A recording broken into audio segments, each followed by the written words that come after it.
Welcome to Pennsylvania in Focus. I'm Eliana Kernodle. A joint bid for U.S. Steel from two domestic rivals has the potential support of Governor Josh Shapiro. Joining me with more on this story is the Center Square's Pennsylvania editor, Kristen Smith. Kristen, tell us about this potential deal and what the governor's office had to say.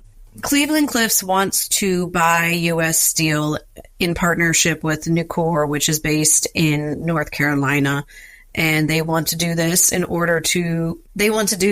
instead of supporting the deal that's currently been blocked by President Biden between U.S. Steel and Nippon, which is based in Japan.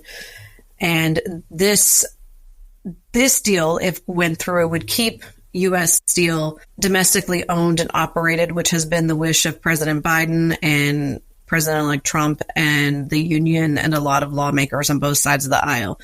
So now that the Nippon and U.S. Steel deal is kind of dead in the water, this proposed acquisition, which hasn't been put on paper yet, so it's still more of a verbal discussion. But this coming in now, from a timing perspective, makes sense.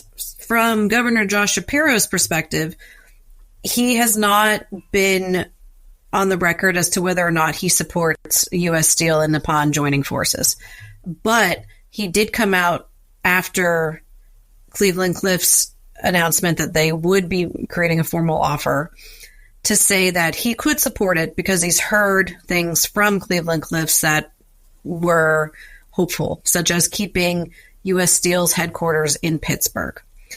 But he did say that he's not going to officially endorse any deal until he sees it in writing and sees what specific commitments Cleveland-Cliffs and Nocur will make if they buy U.S. Steel. And this isn't the first time Cleveland-Cliffs has come up as a potential buyer. Can you get into that? In July 2023, Cleveland-Cliffs offered to buy U.S. Steel for $7.3 billion. U.S. Steel rejected that offer in part because they believed that federal regulators would not approve their merger because of monopoly concerns. They moved forward at that time with a deal with Nippon, and that deal was substantially larger. Nippon was going to pay $14.9 billion for the company, and they had also promised to keep headquarters in Pittsburgh and to keep the company operating very much as it is now, but with more investment in its facilities to be more economically profitable, but also more environmentally sound, and to bring the company back into the forefront of steel production in a way that it hasn't been in decades, really. There has been an extension for the time frame for undoing the deal between U.S. Steel and Nippon. Why is that? There were lawsuits filed last week from Nippon and U.S. Steel that alleged that Cleveland-Cliffs and the United Steelworkers Union had meddled in the federal regulatory process in order to block the sale so that they could instead steer the deal back into their hands after being rejected in July of 2023.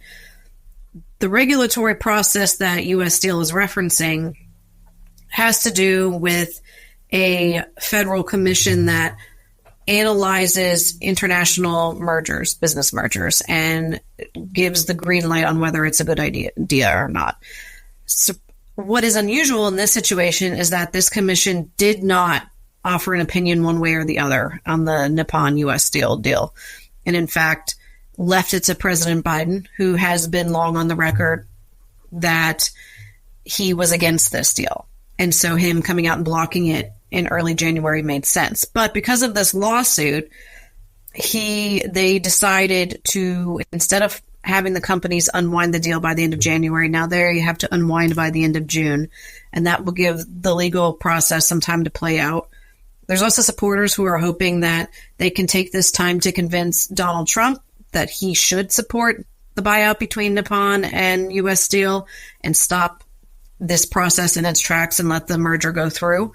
Again, he's been on the record that he doesn't support it, that he would rather make U.S. Steel profitable profitable again through tariff policies, not by an international merger. Some have raised questions about the way Governor Shapiro has responded to the U.S. Steel situation versus a conflict that arose surrounding a Cleveland-Cliffs mill. Can you tell us about that? This is a really interesting chapter of the story. So Cleveland-Cliffs does have multiple steel mills in Pennsylvania, one of which it was up in Butler County.